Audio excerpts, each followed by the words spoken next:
controls large swathes of Iraq and Syria.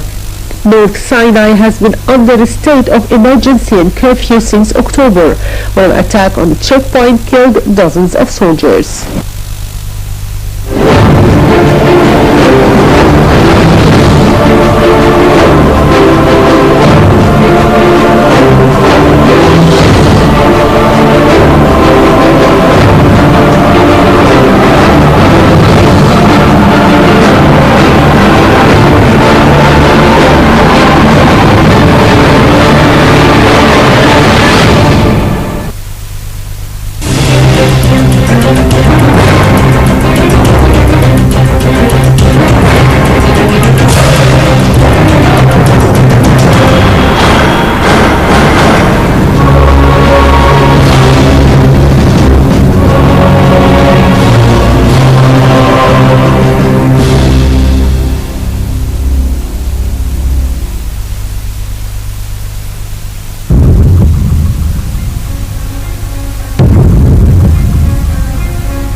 Welcome back, ladies and gentlemen. Joining me here in the studio is Dr. Salah Abdullah, physical analyst. Thank you very much for your time. Thank you. And also Dr. Ihab Yusuf, Secretary General of the Police and People, or the People and Police for Egypt. Thank you very much. It's a great honor to be with you. Let me start off with yourself, Dr. Ihab. Obviously, the terrorist attack in Sinai and that took place on Thursday is perhaps one of the biggest of its kind in Egypt. How was it possible, and do we know what happened exactly? So let's first start by saluting the martyrs and show our respect to their families, especially after this big terrorist attack, as you mentioned, and especially that it came after a period of time when we felt that there are a lot of successes happening in Sinai, especially from the armed forces, and the efforts that have been done there was achieving a lot of successes. But sadly saying that this had happened, and whether we know who did it, we as individuals, we know who did it or not, but the country knows who did it, and this is what had been mentioned on the president's statement yesterday, because he said very clearly that we know who did it, we know who is behind it, and we're not going to let them go. So this means that the country is aware, or at least the intelligence part, the intelligence and the army and the Minister of Interior are aware who did it and how this was done. Maybe it wasn't easy to stop it at that time, and as you mentioned, it's one of the biggest things that happened to Egypt till now. But what's good about it is that we are taking lessons learned from what happened, and we're trying to look into the future optimistically. Today the President had a big meeting with a big number of police and army forces guys and some from the civilians as well. And he talked heavily about what happened, and he talked about the future, because he said that this is coming not as a normal terrorist attack on Egypt, but it's because Egypt is trying to deliver what we want to do, and we're looking into the economic forum, economic conference, which is going to be done in March. The parliament elections would have been stated as dates for the candidates to submit their documents, and the election dates and everything is going as scheduled. So this attack is not targeting just the army or the police. They are targeting Egypt on its own to try to stop it from achieving what we are doing till now. So what we have to do is to try to, as much as possible, take lessons learned from the past, try to look optimistically about the future, respect all the martyrs, and try to build our country with all the challenges that we're going through. Of course. If I ask you, obviously, as well, I'm turning to you, Dr. Salah, now when we talk about the aim behind this attack, is it just to undermine Egypt's stability? Is it to stop investors from coming to the March summit? What do you think is the main aim of that terrorist attack? I mean, on such a huge scale as well. a lot of people are thinking that there is a sort of coordinated effort now, and that the militant group that carried out this attack is now stronger because it has pledged allegiance to Daesh. Before 25 January, I was in the Nile TV, the international Nile TV, and there was a question, what you expect in 25 January? I didn't expect much inside, but I have the feeling that terrorist attack will happen, and nearly in Sinai or around Suez Canal. Why I say that? Why I say that? Because this area now is very important.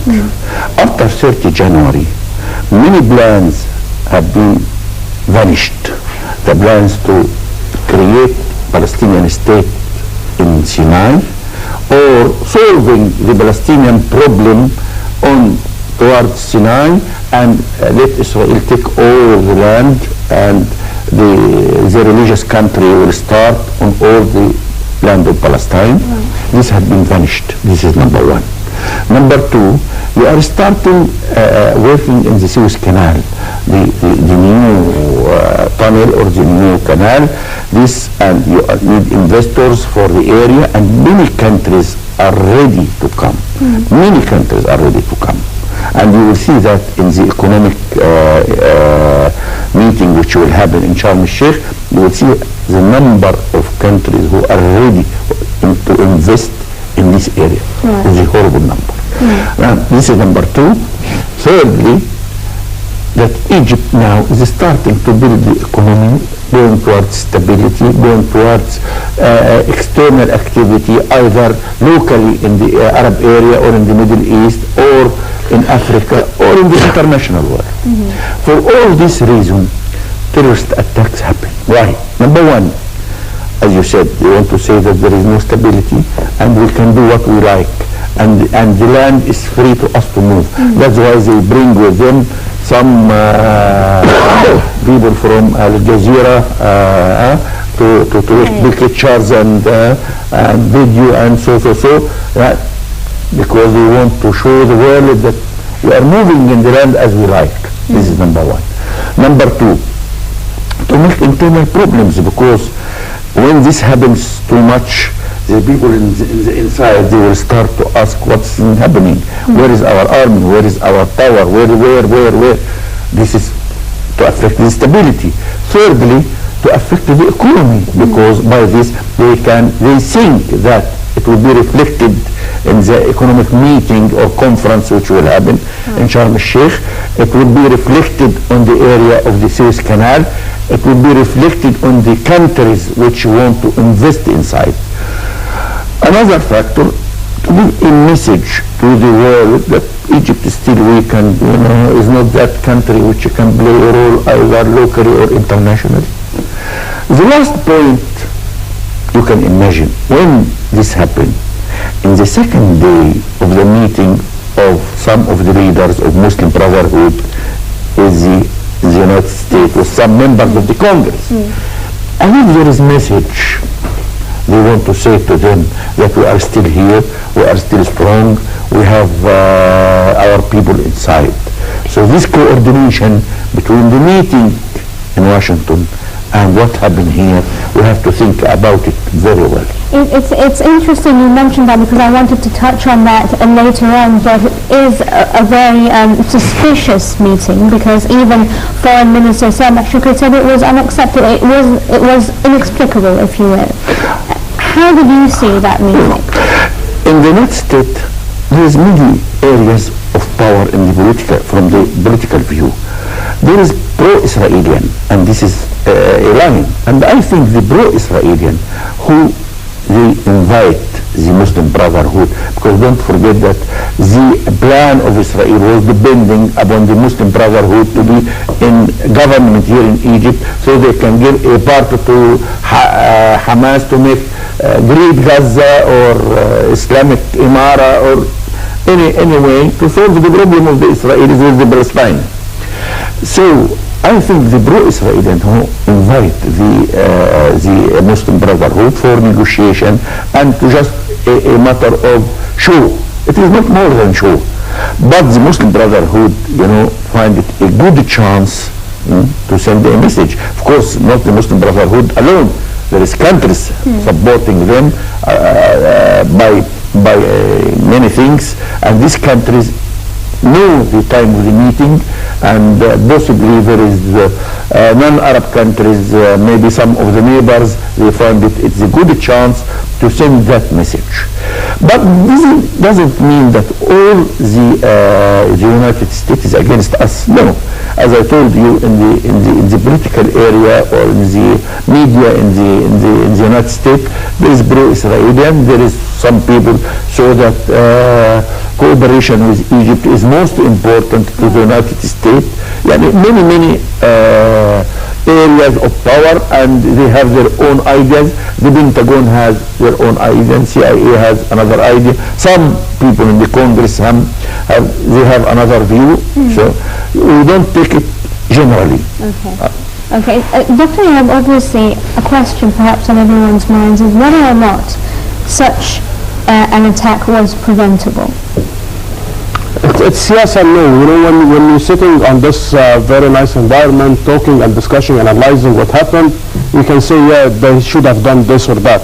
But on the field of operations, challenges are different, especially when you look into the terrorists and they are choosing first the time that they do the attack, and second, they choose the method of operation and how they do it.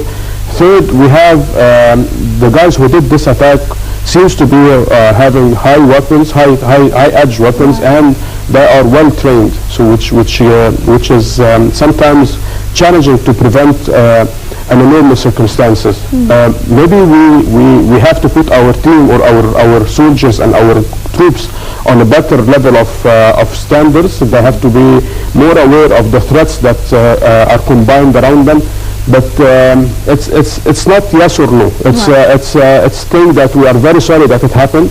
We have to look very carefully on trying not to make it happen anymore, and try to take or maximize the lessons learned out of it. And today the President and his speech to the to the Marshal, the General, yes, the General Osama, Osama, yes, who had been assigned